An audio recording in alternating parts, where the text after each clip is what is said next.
موضوع درباره روح است. چیست روح؟ انسان از دو قسم عبارت است. یکی قسم تنگی بدن، یکی قسم روح. اون چیزی که دیده نمیشه. از آن که ما نمیبینیم، نمیفهمیم، این معنا ندارد که نیست. یعنی دانش‌های ما معیاری هستی عالم نیستند.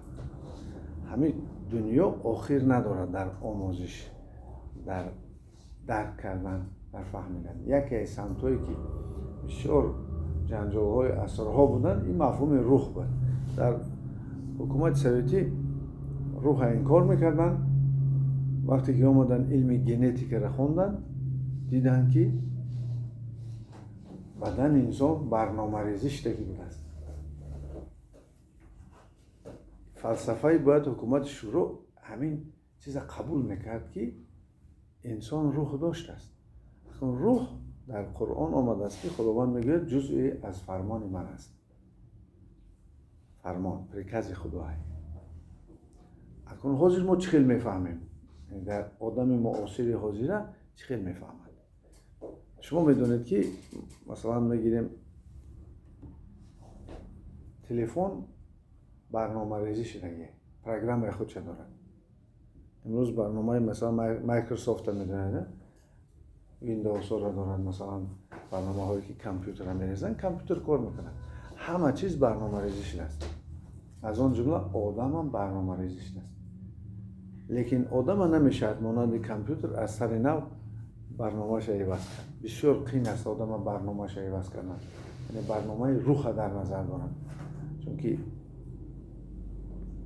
اون چیزی که از طرف شعور کیهان خدا کردگی است، بسیار قین است عوض کردنش. انسان فقط میتواند باید چکار کند؟ انسان فقط میتواند که اون قسم هایی که برای او لازم هستند اونا رو فعال کنند.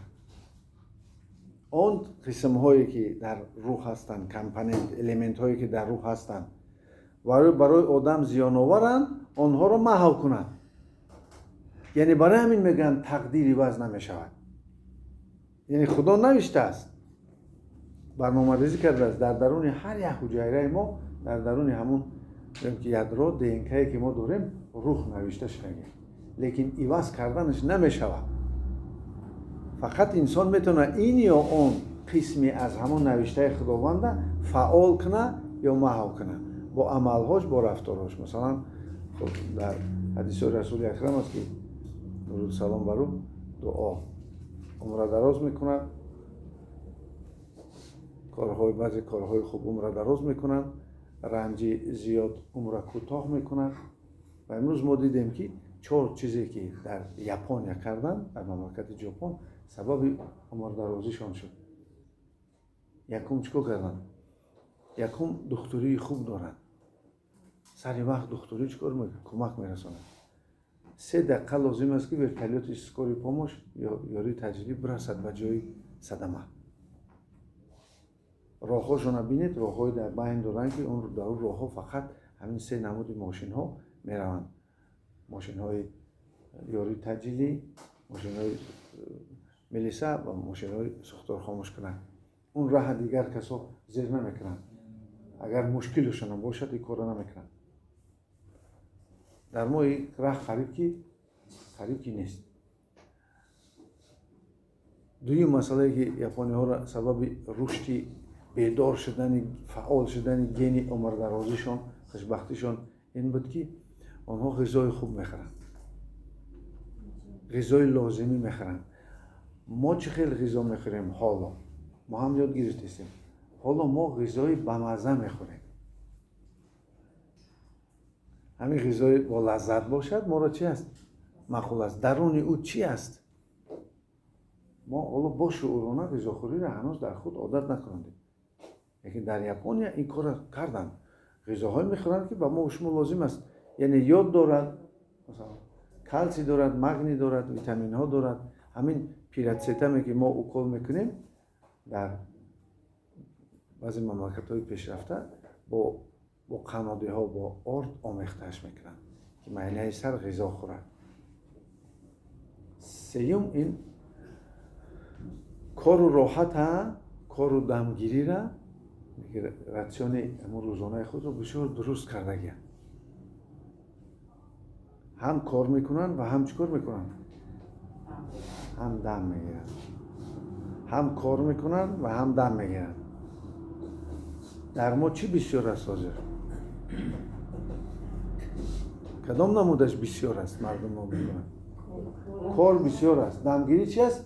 کم است. همین تناسب دمگیری و کار که ویران که هست، آدم‌ها بیمار میشن، ضعیف میشن. توجه چون میروند. کار کردن بسیار را در ما چی میدونن؟ که قهرمانی. این از زمان شوروی آمد. همه خیلی یک حرکت بود. استخانوف میگفتن. استخانوف در یک روز چقدر کمو را میکند، همون میگفتن که انا شما باید رنگ همانند استخانوف خیلی کار کنید. اون دوره در کار بود. حکومت ساخته میشد. انا که بیایم در اون که کاری بسیار، رنجی بسیار، اون را چیکار میکنن؟ کوتاه میکنن. قوای عصب خراب میکنن. بدن انسان مانده میکنن. اما این سبب میشود که آدمیزاد بیمار میشه. در ژاپن این چیز بسیار درست گذاشته شده است. مسئله دیگر این جای کار آنها شرایط هایی دارد که آدم ناراحت نمیکند. یعنی که شما اگر در ژاپن کار کنید، کار شما راحت است برای شما. حتی که سحر بینن که شما حساب کتاب کنن که نظم تعبتون، نسترینتون ساز نیست، کار نمیمانند شما را از کار پیش نمیکنن. شما را امکانات میتین که خودتون را برقرار کنید. همین سبب شد که بینید، سببی که از 1 میلیون زیاد 100 ساله آدماش از 1 میلیون زیاد شدن. پس از این برمی‌آید که شما بدانید که امکان بوده است انسان با عمل و با بعضی کارهاش فعال میکند، گن‌هایش که سبب خوشبختیشن، سبب صحتیشن. اکنون این من یک کمتر چیزهای نازکش گفتم، چیزهایی که با علم قریب هستند گفتم. لیکن آیا یگان کس روح دیدگی هست؟ آیا روح دیدن میشه؟ ما همه هوا را میبینیم؟ نمیبینیم، لیکن میدونیم که چی هوا هست. ما برنامه درون کامپیوتر را حس کردن میتونیم. ما اگر همون برنامه کامپیوتر در فلشکه پرتویم، فلشکه یگان میکروگرم همون وزنش زیاد میشه؟ نمیشه زیاد. برای همین عالم روح، عالم مثلا ابسترکتی مانند عالم ماتریالی نیست. لیکن ما از کوشش میکنیم که شما رو فهمونیم که در علم ما چقدر ما روح شناسا و همین سر و کار میکنیم. آیا میشود که روح انسان تاثیر رسان؟ ما گفتیم بعضی عملها بینید بیدار میکردن، بعضی عملها فعال میکردن گنهای ما را. مثلا اگر انسان با زبان بدش مناسبت کند، در او گنهای فعال میشن که سبب کسلیش میشه. اگر زبانش خوش باشد، گنهای فعال میشن که سبب صحتی و راحتی او میشن. مثلا آدم خوش زبان، خوش معامله را همه دوست میدارن، همه باید مهر میتین. آدم بد چی میتین؟ حقارت و دعای بدش میکنن. نگاه کنید تاثیر آدم ها را به اون کسی که مثلا رفتار نادرست دارد. برای هم میگن که بد خوی ها و اینکه بد رفتار ها، اینها عمرشون چی است؟ کوتاه است. لیکن این معنی ندارد کسانی که بر وقت میروند، بر وقت از دنیا میروند، مثلا اینها بدخوی و مثلا فعل بد داشتن. نه، این چنین معنی ندارد. لیکن به هر حال وقتی که انسان دعای بد بسیار میکنه، وای به اثر میرسونه. دعا که پاجلان یک تمنیاتی که نسبت اون کس میکنن، یا که اگر دعای نیکش بسیار کنن چی میشه؟ سببی عمر درازش میشه، سبب زندگیش خوب شدن میشه، چون که گنهای خوب باشه بیدار میکنن. برای همین بعضی حالات ما اگر خیشین فکر کنیم در گوشه ما خطا کردیم که سبب چی شد، مشکلاتی ما شد، یا با فکر کردن نکردیم ما در کجا خطا کردیم که باید اصلاح کنیم. انا که ما اومدیم در مسئله اون که روح چخیل کنیم، چخیل بفهمیم آیا سترکتور ساختار داره، برای همین ما را کمک میکند عالمی که ما و شما زندگی میکنیم. در عالمی که ما و شما زندگی میکنیم دنیای سه چنکه هست، ترخمیرنی. این دنیای ما زندگی میکنیم سه چنکه هست. مثلا سه رنگ دارد، سرخ درازش است، این دراز است، سبز میانه هست، کبود این کوتاه است، موج ها. سه تا همگی سه رنگ است. ما سه رنگ میبینیم. سه رنگ دنیای ما را تشکیل کرده است. رنگ های بسیار از تابش های همین سه رنگ هستند. یعنی دیگر خیلی آمیخته میشه و همین سه رنگ چی میشه؟ همین سه رنگ 7 رنگ میشه و میلیون تابش میشه. چشم ما میلیون تابش ها میبینه. نکن تصور کنیم. هست بلندی، هست برد، هست درازی. ما چی؟ سه چنک در زندگی میکنیم. مثلا شما برای که بفهمید این چیزا مولت فیلم های حاضره که بچه های حاضره تماشا میکنن سه چنکه هستن، دیدید مولت فیلم ها را؟ مولت فیلم ها دوره ما چی بودن؟ دو چنکه بودن، رسم میکشیدن. حاضر مولت فیلم حاضره هم از پشتش نشانش میتید، هم از برش، هم از بالای سرش. کسی کامپیوتر بازی کرده باشه، اما وقتی که همون قهرمان حرکت میکند شما دست میکنید میشکره، همون قهرمان توپ میخورد، شما از هر طرف آیا میبینید. انا همون سه فیلم‌های چی هستن؟ سه چنکه هستن.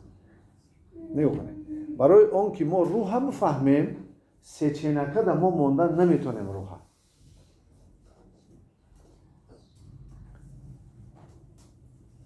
ما روح در عالم سه چنکه متاسفانه ماندن نمیتونیم. برای ما در کارش 4 چنکه. 4 چنکه چی خیلی است؟ 4 چنکه در همین نقطه‌ای که بلندی، بر و درازی سمت میگیرن، با درون همین نقطه در آمدن. بعد ما دنیای 4 چنکه را میفهمیم. در درون الکترون در آمدن است. با دنیای خرد در آمدن است. برای همین باید خلق باشید. ما فهمیدیم در کدام عالم میفهمیم. این عقل انسان کم میگیرد، لیکن آدم‌ها با فهمی که بسیار فهمیشی و مکانیشون خوب است این چیز درک میکنن. برای همین آدمی زاد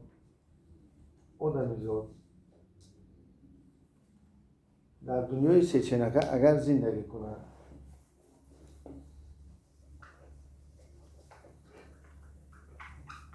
در دنیای سه چنکه اگر آدمی زاد زندگی کنه، ما در 4 چنکه اینه چی خیلی میفهمیم.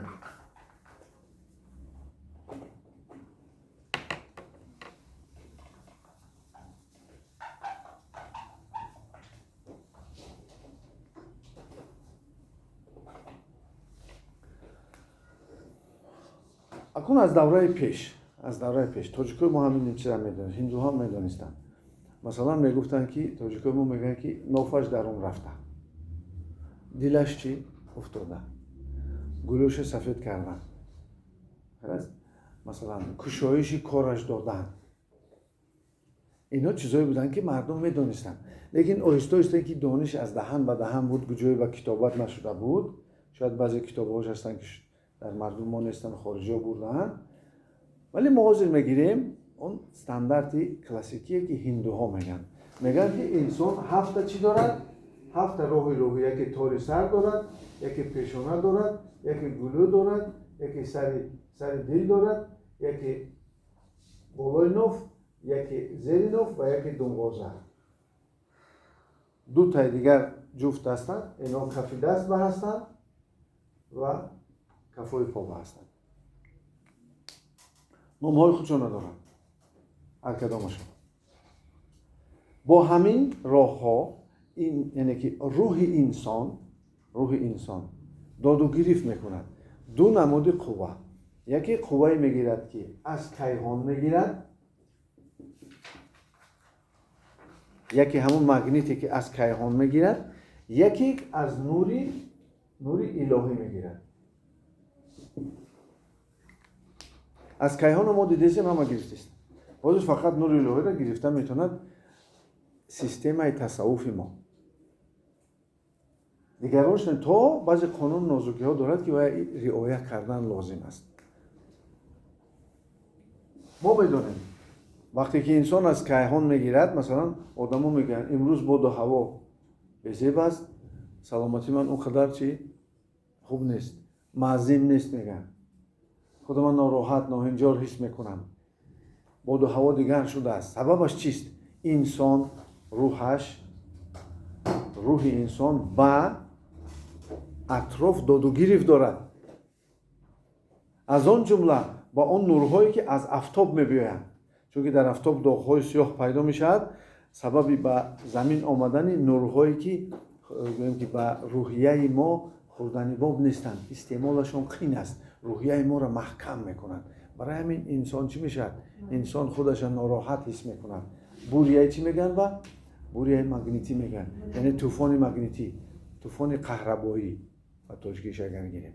انا اکنون تصور کنید که انسان فهمیدید که چی داشته است؟ داد و گریفتی روحی مگنیتی داشته است. آیا ما همین خیل بمانیم که همین خیل مثلا زندگی کنیم طبیعی، یا که همین روشی غذاخوری روحی را مگنیتی را ما عوض کنیم، دیگر کنیم، خوب کنیم؟ انا همین میگن چی؟ مشقای روحی، مشقای روانی، ورزش روانی که دویم زینه است. ما یکم زینه‌اش گفتیم که بدن فراموش کردن نمانده کار.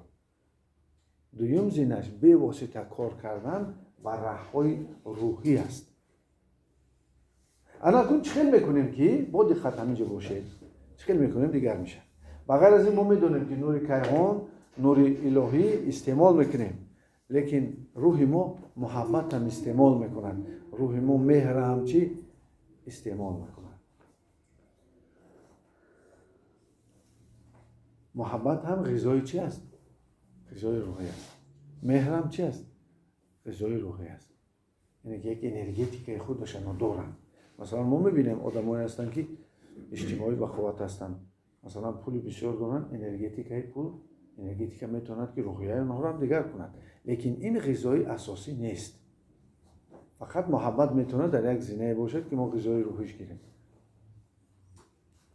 اما اکنون چه خیر کنیم که ما اینو بفهمیم که در کسلی های ما چه خیر اینا نقش میبازند.